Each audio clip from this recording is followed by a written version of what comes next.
SuperTalk Mississippi media production.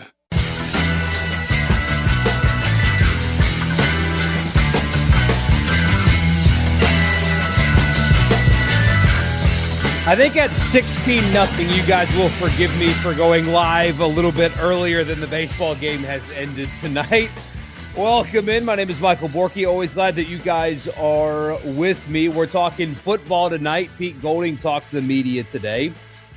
Couple of things that stood out in that press conference. Number one, Johntay Cook. He had two answers, long answers, about the incoming wide receiver from Texas/Syracuse. Also, just interesting outline of what a game week schedule looks like. I don't know. I learned something in that as well. Also commented on his relationship with his GM, Austin Thomas. All that and more coming up on this edition of the show. Again, my name is Michael Borky. I always appreciate you guys being here. Yes, we are efforting getting Pete on the radio show. We will, of course, visit with him at SEC Media Days later this year as well. So looking forward to that. But interesting stuff from Pete Golding. Baseball dominating. There's really not much else. Look, they just keep momentum rolling. This is you really, other than maybe taking out some pent-up anger because of what happened last season. You're supposed to win games like this, and you're doing it and doing it very comfortably. Judd Utermark tied a record. All is good tonight. Momentum is just still building for Ole Miss. And you look around the country, some top 25 teams are losing, not yours, not tonight. So that's good. But we'll talk football after I invite you, please, to subscribe wherever you get your podcast. Just search Rebel Report and subscribe. And if you like what you hear, leave a rating and a review. Also, right here on YouTube, hit that subscribe button, leave a like, a comment, and hit that notification bell. I would appreciate you doing all of those things. And this edition is presented by Scruggs Farm Lawn and Garden in Saltillo, Mississippi. They've got literally everything that you can think of that you need for your farm, including animal feed. And also, by the way, got a kick out of one of the tours that we got when we were up there, the exotic animal feed. Like if you have kangaroos, they got you. I mean, that's what when I say everything that you can think of, that's what I mean. They have kangaroo feed at Scruggs, kangaroo feed. But also, I mean, great clothes, the cheapest beer in town, a great boot selection, fishing, home furnishings, home improvement for your farm, for your yard, and also, most importantly, the John Deere lawnmower or tractor that you need. It's a spring sales event, whether you're a pro or you own a farm or some hunting property or just a yard like me. They've got deals this spring that you need to jump on and jump on fast. 0% for 36 months, 0% financing, 36 months on all commercial mowers, 1.9% for 36 months on all John Deere Gators. And if you got heavy lifting to do, 0% for 72 months on compact tractors and select John Deere 5 Series tractors. They are valid through the end of the month. You got 9 more days. Do not wait. Visit 3575 Tom Watson Drive in Saltillo at Scruggs. They have what you want for less. All right. Some video clips. I will start with what brought you here. 2 cuts on Johntay Cook, the wide receiver, again, from Texas, from Syracuse, was asked about him specifically, and then a follow-up question about him. And because of the multiple school thing, do you have to recruit players differently or have to evaluate them differently because they've bounced to multiple schools? Here's the first. He was just asked about Johntay Cook specifically, how he's coming along, and here was Pete Golding's answer. Yeah, I mean, obviously he's played a bunch of football, which I think is really, really important. So when you've been in multiple systems like he has, been to 3 different schools prior to this, like there's a lot of same as, we might call it red, they call it blue, but it's the same so from a football standpoint, they come in a little ahead of the curve. But I think the tempo component of it and things like that obviously have been a transition for them. But I think those guys that have played a lot of football, it's a lot easier to come in and adapt and be able to say same as. But he's just really special with the ball in his hands. And so I think JDB and them do a good job of scheming them open or getting the ball in space as an extension of the run game. And there's some one-on-one scenarios that they like versus safeties and backers that are advantageous for us. So I think number one is experience. Number two is short area quickness, right? Rack ability, right? Ability after contact. I think he's almost like a back with the ball in his hands. And then you still got the man concept. If he's one-on-one with a safety, right, that could be a matchup problem from a vertical standpoint. So a lot of versatility in his game. With the return. All right, so there is that. That question was not the follow-up. That came later that I'll play for you in a second. So that was just like, hey, how's Johntay Cook coming along? You hear a lot of good things out of practice. Here's the follow-up question, and I loved the question and the answer that you get from Pete Golding. So here is him on the follow-up question about Johntay Cook and multiple school transfers and things like that. But going back to Johntay, do you have to evaluate a guy who is on his fourth school differently? So I think that's my benefit of having been Division II and 1AA. Like, we were in this transfer market way before there was a transfer portal, because back in the day you could transfer down and be immediately eligible. So we lived in this model for a long time, and those were normally our best players. And a lot of the times there were a reason they were transferring to Division II or 1AA is they didn't do it right where they were at. And some of them, that was multiple different spots, But I always feel like if guys really love football, and they realize, holy shit, this is my last shot, they'll change. If they don't love football, then they won't, in my opinion. And there's nothing that you could do, whether you take their money or take football away from them, because it doesn't matter, to get them to change behavior. But over the history of being D2, 1AA, and even mid-major, we've had a lot of success with guys that have made bad decisions at other places, and they're on their last opportunity to really be able to focus in and lock in and try to increase their value because they know it's their last shot. I think you got to be really smart if the kid loves football, has got a high football IQ that could come in and process it in time, knowing you're rolling the dice a little bit on some of the flags, obviously, that have occurred at other places. And then I think a lot of those are, what was that? Was it a maturity issue, right? And none of us are perfect. We've all made plenty of mistakes, and I've made more than most. So a lot of the times I can relate because I've been there and done that probably. And I think that's the best thing about the SEC, the amount of resources that you have to provide to help and whatever the issues have been. So to me, I'm not worried about it as long as they love football. Yep. So a lot to unpack there. And by the way, Johntay Cook, not the only player on this team or anywhere close to it that is kind of on that last chance type situation. I mean, you've got one on the other side of the ball right now with Jaheim Otis, uber talented player out of high school, went to Alabama.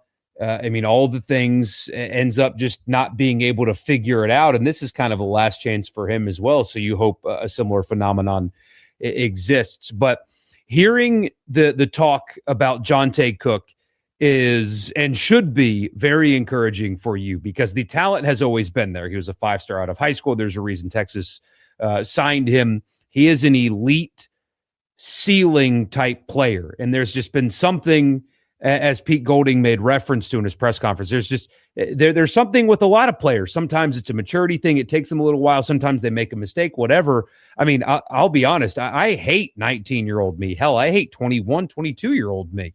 It took me a long time to grow up, and you could probably argue that I haven't completely grown up yet. But some guys just take longer for the light bulb to come on than others. And from listening to Pete Golding talk about Johntay Cook, when it comes to his ability on the football field, the explosiveness, vision, and things like that, the talent that you always knew was there. But when it turns into, okay, this guy's had to bounce around, he's had some stuff, and now he has finally figured it out. That's what you hope, right? When you hear him talk, he's finally figured it out, that he knows that, hey, this is kind of like a last shot. You're super talented, and here's a great opportunity in a great offense with a great quarterback, and you can become a star.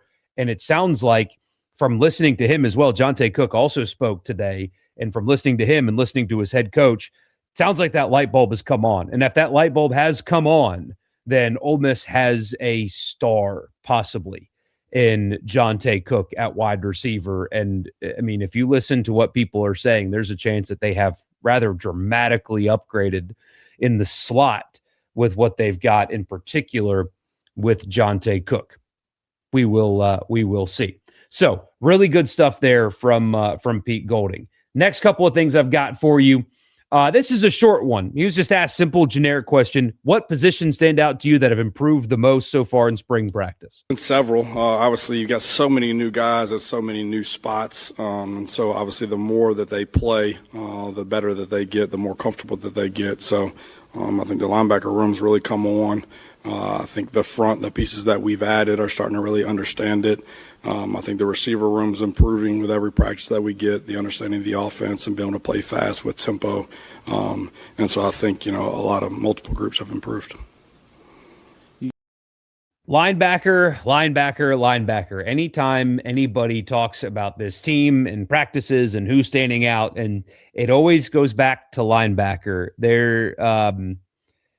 It's really been since Chance Campbell, Mark Robinson, that people have talked about that position group in this way. And there's a chance that the ceiling of it is even higher than that duo, but that duo was awesome. So, yeah, I know that's just kind of a throwaway answer, a very short answer, but that's what you hear, man. Linebacker, all the time, every conversation. It is all about linebackers. Oh, wait, I accidentally deleted one before I got to play it for you. See if I can get it uploaded in time. All right, 3 more as long as that one gets uploaded. Here's this one was interesting to me. I don't know if this matters to you guys or not, but he said that this week they are essentially doing a game week for a lot of reasons, and he explained some of them in this clip, but that they're doing a game week because they're trying to make sure the staff is on the same page on how they do it, how they practice, how they self-scout, all that stuff. But also he kind of lays out what, Sunday looks like this, Monday looks like this, Tuesday looks like this. It was interesting to me. See what you guys think about this. We bring them in on Sundays instead of Mondays, put the previous game to bed, get a workout in, make sure we see from an injury standpoint exactly where we're at. Monday's their day off, get the week started right academically and everything like that. Allows the coaches to build a game plan Monday. And then Tuesday we come back in and we work base downs, implement the short yardage goal line plan with special teams and the kicking game, kickoff and punt. And then we'll come back on Wednesday with a third down red zone emphasis, and then be able to clean up our base downs. And then we'll go into our Thursdays, which is a complete mental sweat, meetings and walks, and then come back Friday and play the game, as far as a fast Friday, and work backed up over the field into low red in the goal line and hit all those scenarios, and then make sure, from a script standpoint, that we're hitting situations that can occur in the game, last plays and things like that. And then obviously you'd have your Friday night meetings and then go into a game. So the only thing that we're not actually going to do is play the game. So it's a little unique this week because from a scouts team standpoint, you're just playing the opposing team, right? So we're playing each other. So, but we're still breaking up into scout periods. So the guys right now that wouldn't be on a travel roster if we were to play this week have a sense of urgency and feel and know exactly where they're at. And so prior to this week, it was really important to have player evals and let them know what they're doing well, what they're not doing well, what's the plan of improvement this week. And if we were to go to play Florida on the road and it's a 74-man travel roster, this is what it's going to look like right now. So you better wake up and get to work. So it's been really good as a staff as well to make sure we're going through all of our personnel and everything and getting depth charts of where we'd be right now and making sure we're using our pieces effectively from packages and all those things. So it's been good. All right. So that was just interesting to me. I don't know if that spoke to you guys or not, but also that last part, it's what the spring portal going away allows for you to do. Actually have real conversations with your players of here's where you actually are. Here's where you stand. Get your ass in gear, 2 more, and then we'll get to your comments. This one on Austin Thomas, his new GM. There's a lot of history, obviously, with Austin. When I worked with Frank at UTSA, Austin came in and really helped set up all of our recruiting department and all that. And that was kind of my first real interaction with him and seeing him work. He wasn't working for us, but really came in on behalf of Frank and got us kind of off the ground and rolling and was super impressed with how organized he was and his plans and attention to detail and all that. And then his little brother actually worked for me for a while. And then, when I came here in 23, he was already the GM here. And so I was able to work with him already and see him in that role. Just really admired, his organization and how he treated people. And he's got a really good football mind from an organizational standpoint and from recruiting and player development and all that. So always had a lot of respect for him. Thought he's always done a really, really good job everywhere he's been. But, to me, it was the comfort zone at that position I wanted to do that I could really, really trust. That's a good human being, right? That's had a lot of experience in this league and doing it at a high level. So, I love everything about Austin. That makes me wonder if Dabo was being truthful about what Austin Thomas said about Pete Golding. That maybe that was lost in translation a little bit. Anyway, all right, last one for you. He was asked about the transfer defensive ends in particular and what he sees in them so far this spring. Yeah, I think Coach Kitch has done a really good job with that group. It's two guys, again, that you mentioned that have come and played a lot of football. And I think the transition probably for purchase more than anybody has been the easiest based on very similar schemes, right, on playing the same position, doing a lot of the same things.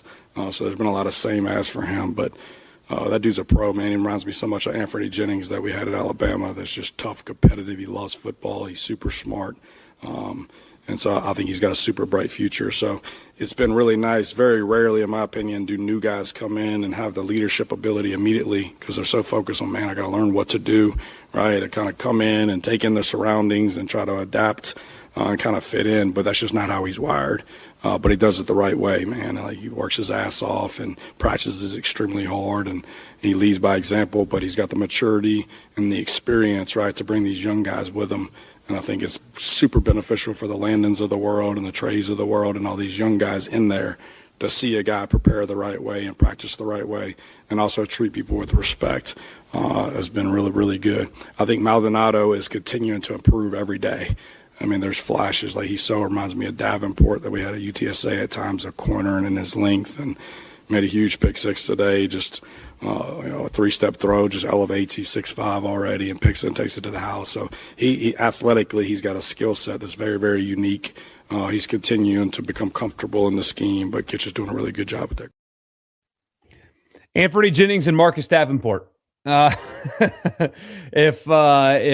If that is what they are, then great job. But no, seriously, I think that considering the timing of when Prince Will left, very last minute, to have added what they've added at edge / defensive end was really impressive, again, considering the timing of all of that. So we'll get to your comments. That was Pete Golding. I hope you guys liked that.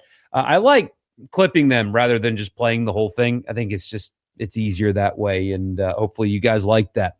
But we will get to your comments after I tell you the podcast is brought to you in part by Logan Smith at Shelter Insurance. He can take care of you anywhere in Mississippi. So if you're in this state, doesn't matter where, he's got you covered for all of your auto, home, life, or insurance for your business. Auto, home, life, or business insurance. Give him a call, 601-823-3500, 601-823-3500. Even if you have insurance, it's still worth the phone call, right? It's just what's 5 minutes out of your day. You're going to get a great rate. You're going to get a great service. And when you do call, tell him that it was me that sent you to him. Logan Smith, Shelter Insurance, for all of your auto, home, life, and business insurance needs. Also, Priority One Bank, make you their priority every day. Local loan servicing and decision-making, 16 locations here in this state. Online banking platform that's awesome. Switch and bank with me at Priority One Bank. And also Advantage Business Systems, absms.com. If you're a Mississippi business in need of office technology, that is where you get it. I guess first comment, I guess if you have nothing else to do as a student on a Tuesday, it's a comfy night at Swayze. Yeah, it was probably a lot of fun. You had to throw a lot of beer, but that's okay. Yeah, comfortable night at the ball yard, especially when you look around. Not everybody is having a comfortable night at the ball yard. Alabama just lost to UAB. I mean, it's just going and going right now. Johntay Cook equals Elijah Moore 2.0 potentially. Yeah. Murray State just needs to forfeit. No, they kind of were owed one, weren't they? A buddy was asked you this earlier today. If you could have 3 players in Ole Miss history to add to this team this season, who would it be? I said Tunsil, Nolan, and flipped between Patrick Willis and A.J. Brown. That's a good question. 3 players in Ole Miss history to add to this team. Laramie Tunsil is for sure one.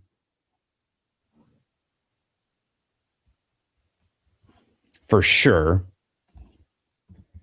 I mean, Greg Little was the next highest drafted offensive lineman, right? Gosh, I wish I knew the history better. So Terrence Metcalf was a 3rd-round pick. He was a guard anyway. Was there a higher selected tackle? Because doesn't matter, 2 tackles. Laramie Tunsil and Greg Little, at least in modern program history, are definitely 2 of mine. Because I just think they're so good at so many other spots. Mike Hilton, I think, would be a very sneaky selection that I think I would go with. Maybe Mike Hilton.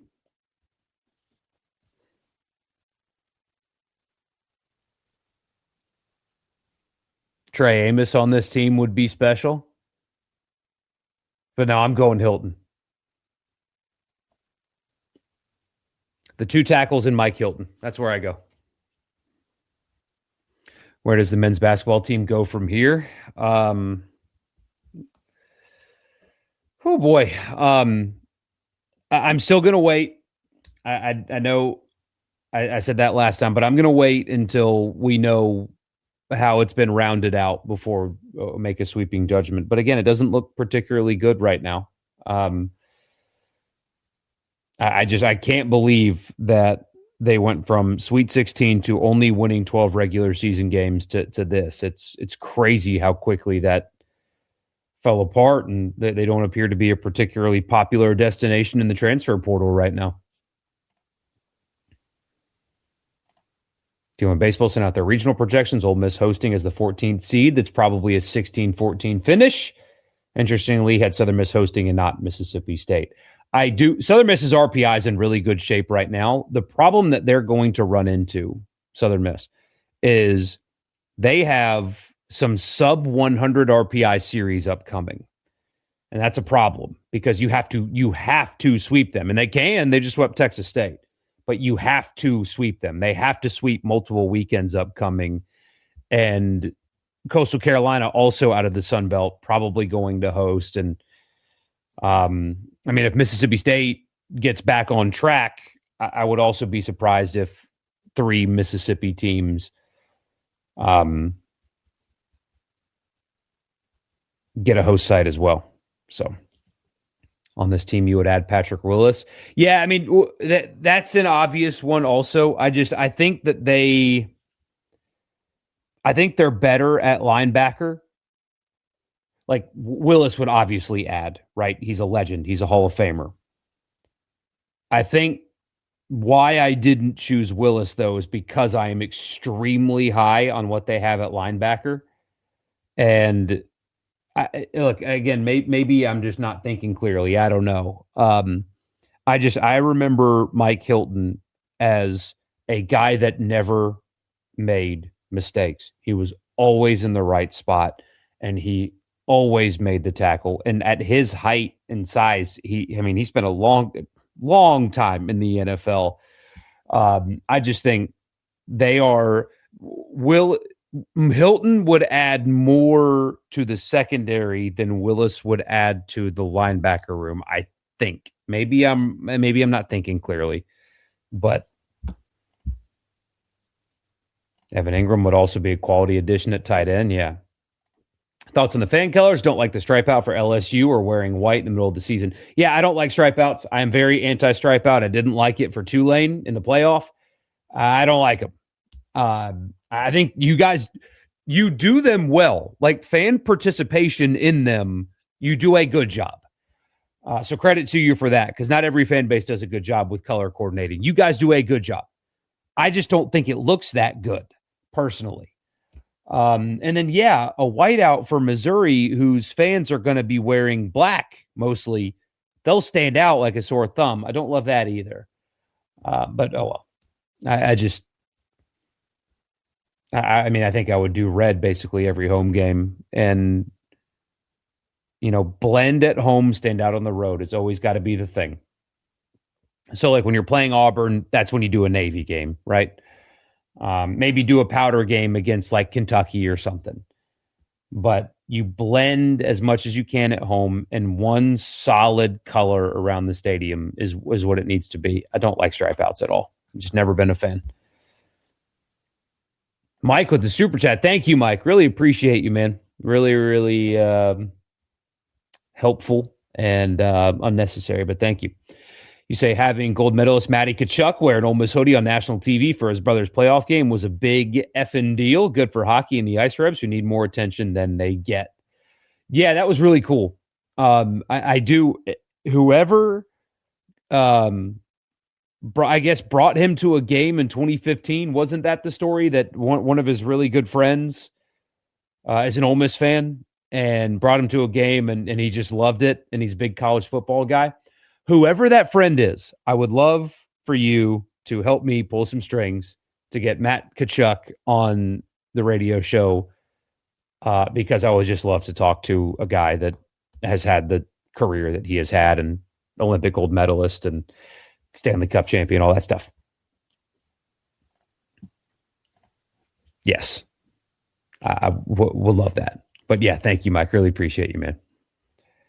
This weekend could tell us if this baseball team is playing for a regional host or a top 8 seed. They take 2 this weekend, and they're 12-9 with a top 5 RPI. 17 and 13 could get them there. Yes, but on the flip side, I don't know what a series loss does here either.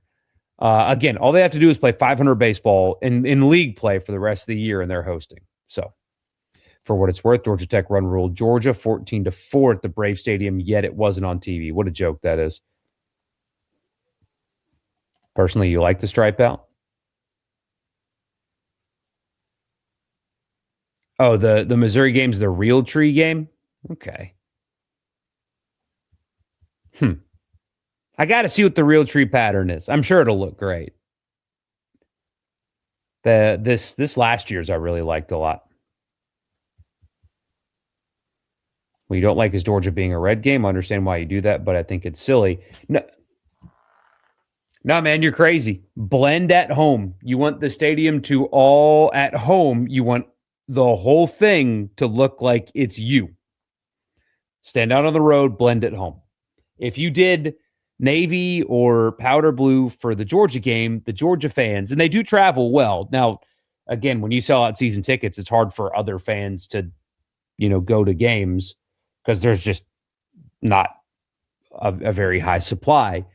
But they would stand out. You don't want them to stand out.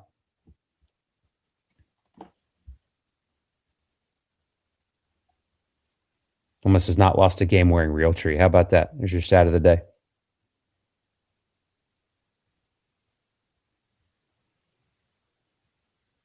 Powder for LSU would have been cool. I'd have just done red again. But they did not ask me.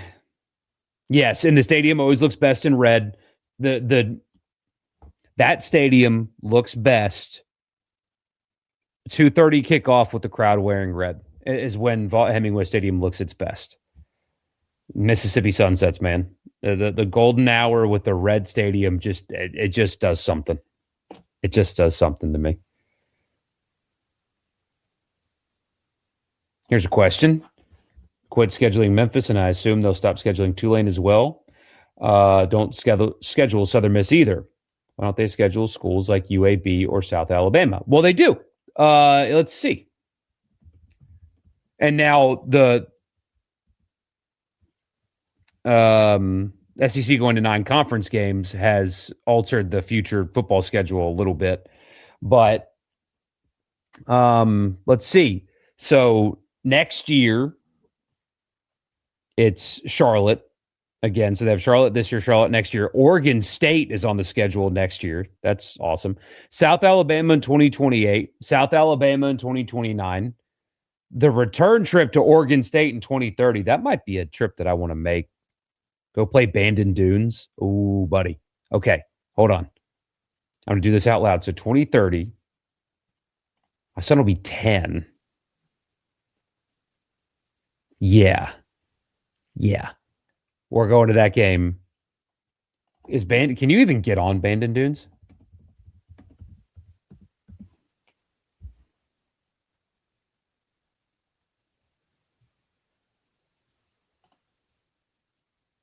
$300 per round in the peak season, but it drops significantly in the fall. Games in October.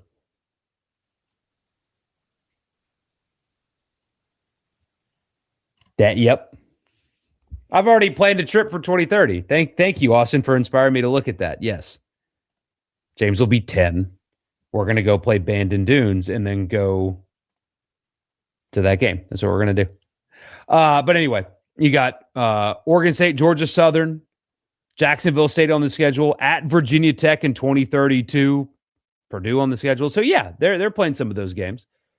I do think there is value in playing Tulane because you have a fan base in New Orleans and it's a fun trip and your fans love it.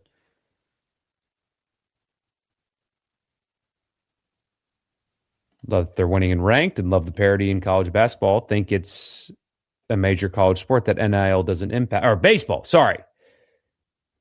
Love that they're winning and ranked and love the parity in college baseball. Think it's the last major college sport that NIL doesn't impact in a way as visible as college football yet. Oh, it still impacts it, though. It still impacts it. But you're right. I mean, baseball's still so volatile that it allows for lesser teams to still win at a high level because of just how the sport works. Austin with the super chat. Thank you, man. Thank you. Really appreciate you. My brother's a big Gator fan who's very in touch with Florida sports. He says if TG takes the Warriors job, then UF would panic and offer Beard the job. I think your brother's kind of nuts because Billy Donovan just stepped down in Chicago, didn't he? A lot of people are connecting those dots. Billy Donovan retires, Warriors job coming open. They're interested in Golden. Bang, bang, bang. I would take Billy Donovan in New Orleans right now. Speaking of colors, I'd like them to reduce the powder uniforms to a select few games a year and wear more traditional navy helmet, gray pants. RIP still to the traditional white/red away jersey. Yeah, I would. So I love the powder blue. I love the powder helmets. I would wear that with red jerseys often and the gray pants. I think that's a great look. I love the powder blue. I think that because of the historical component of the program, it's a great addition. It's got an interesting story. Your legends wore powder blue on their uniforms, but I do think that it can be dialed back some. The road white jerseys with the powder blue accents, get rid of those. Go back to the red ones. I would put it into the rotation as not the dominating one, as an equal one. You know what I mean? Does that make sense? That it's an equal uniform, not the uniform, and the others show up.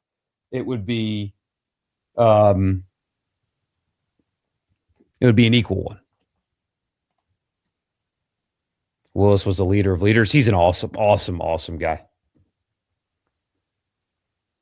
You like the idea of Ole Miss being the organ of the SEC, get a New Jersey color every game. See, and anytime somebody talks about, well, it's not the traditional uniform.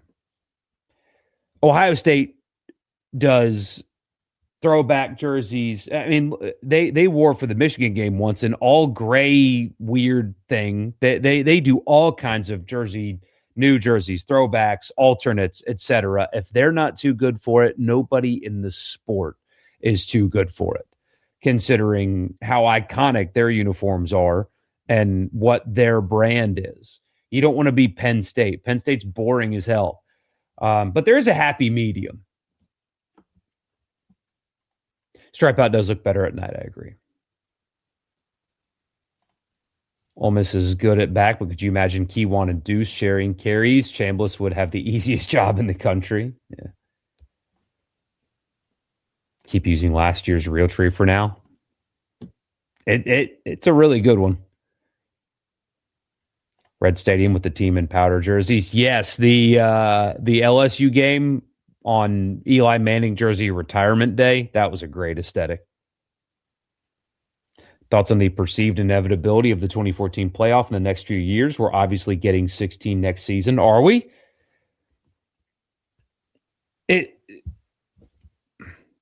It's going to go to 24 because that's what the networks want, and everybody's just desperate for more money, even though, like, South Carolina spent $202 of the $203 million that they generated last year, and they will try to tell you that they're strapped for cash and all that stuff. It's so...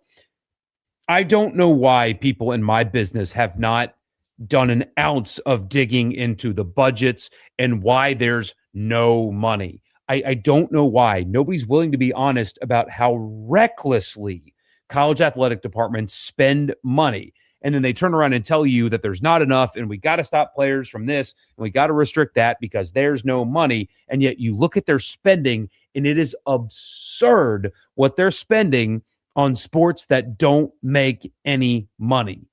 And, like, yeah, building a water fountain in the football facility is stupid too, but at least football makes money. But when you are losing millions on sports and you keep adding to what you're losing, but nobody's willing to talk about that. It drives me crazy.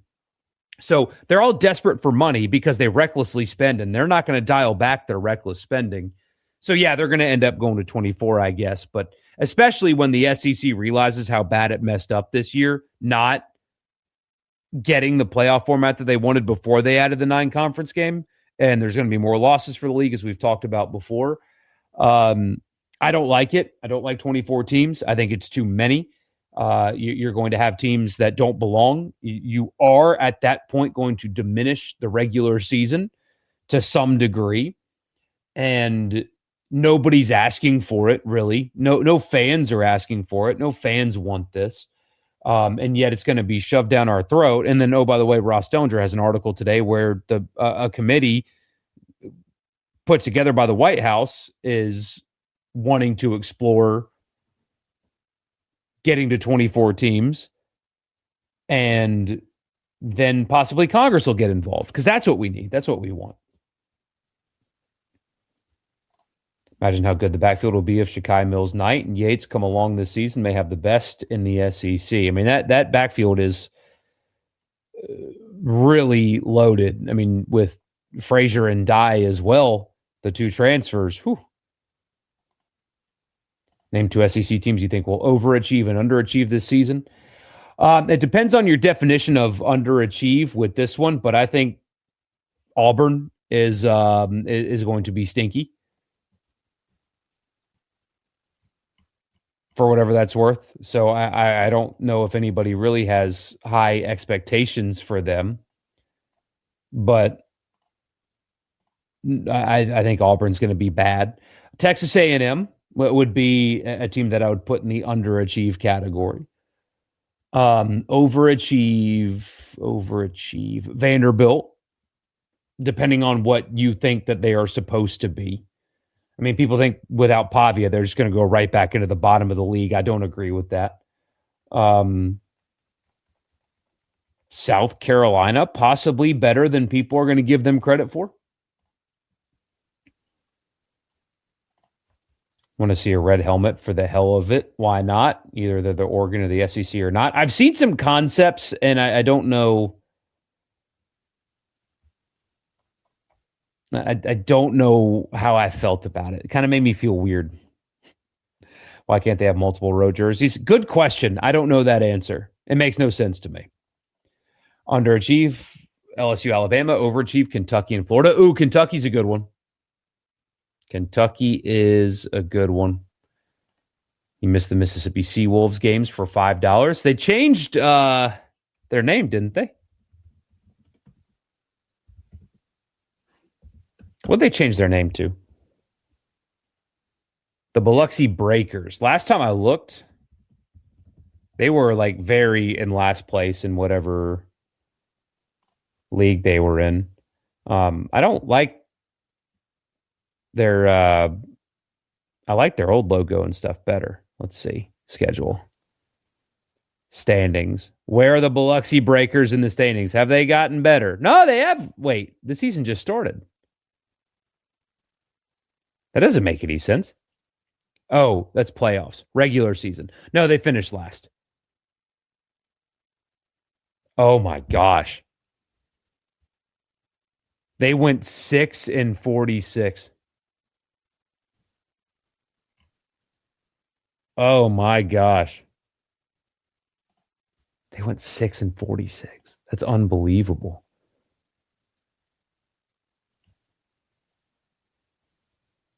That's just too far, unfortunately, for us to go regularly. But I love minor league hockey, man.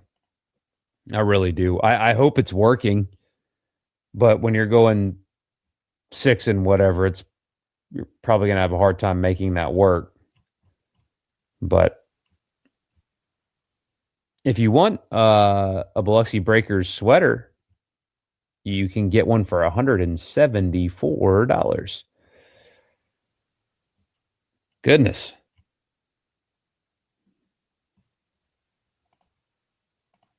Anyway, sorry. Went down a rabbit hole there.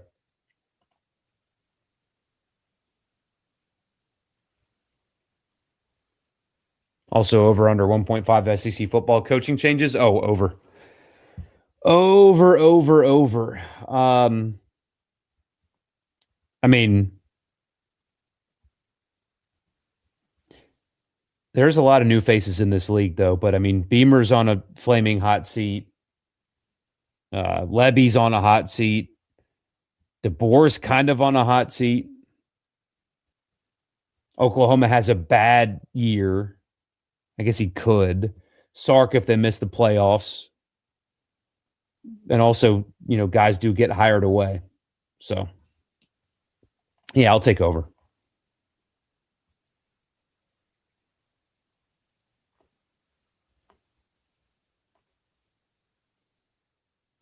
Tell me more. I do not know what Neil and Chase said about Louisville this morning.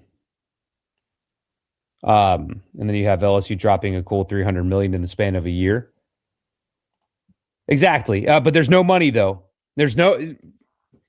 See, it's stuff like that, Edward. That's what I'm talking about. That's what I'm talking about. You've got those people that will tell you that, oh, it's out of control, right? There's no money. You've got to save college sports. You got to save it. And they spent what they spent to fire coaches and hire new ones and build rosters, and then they'll tell you that there's no money.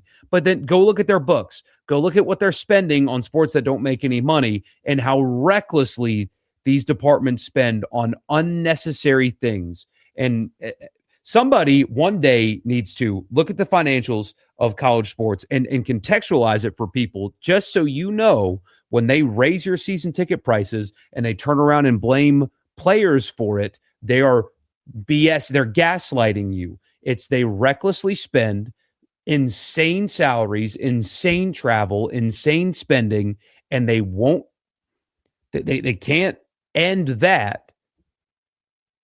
They just have to get more from you.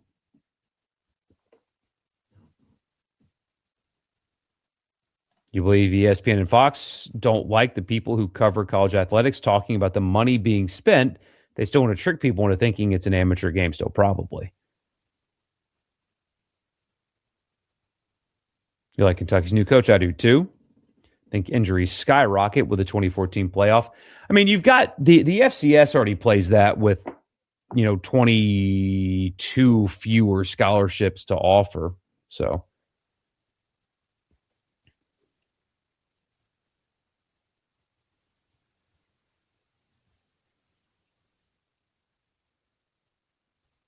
Texas A&M won't have the benefit of the soft schedule, so there's an easy underachievement. Yeah, I think quarterback play is going to bite them too. You would like to see the gray uniforms come back?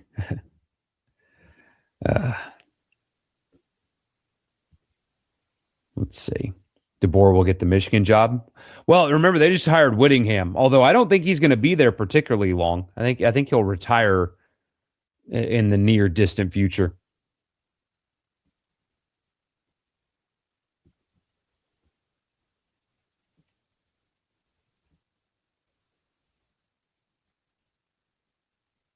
Essentially, Louisville's running at a $12 million operational loss after they had $30 million in losses from the reserve, borrowing money at an unsustainable level too.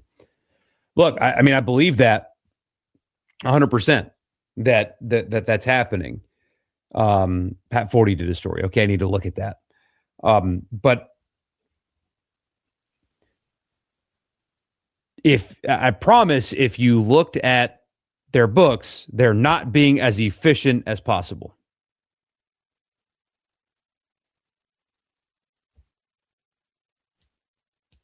They're not.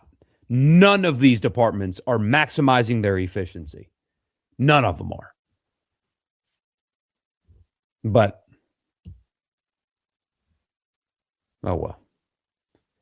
You say Crazy Golding said he will not have another coaching job. If Ole Miss fires him tomorrow, he would retire. I don't know if I buy that part, but I do believe that he does not view the job the same way his predecessor did. They view the jobs that they had / have differently. There's no doubt about that. No doubt about that. So anyway. All right, guys, I'm going to hang it up. Really appreciate you being here as you always are. Thank you. Thank you. Thursday, we will go live after the draft ends. I want to watch the draft, if that's okay with you guys.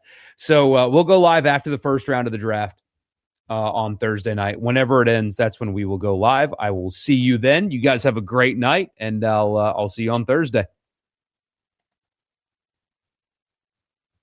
A SuperTalk Mississippi media production.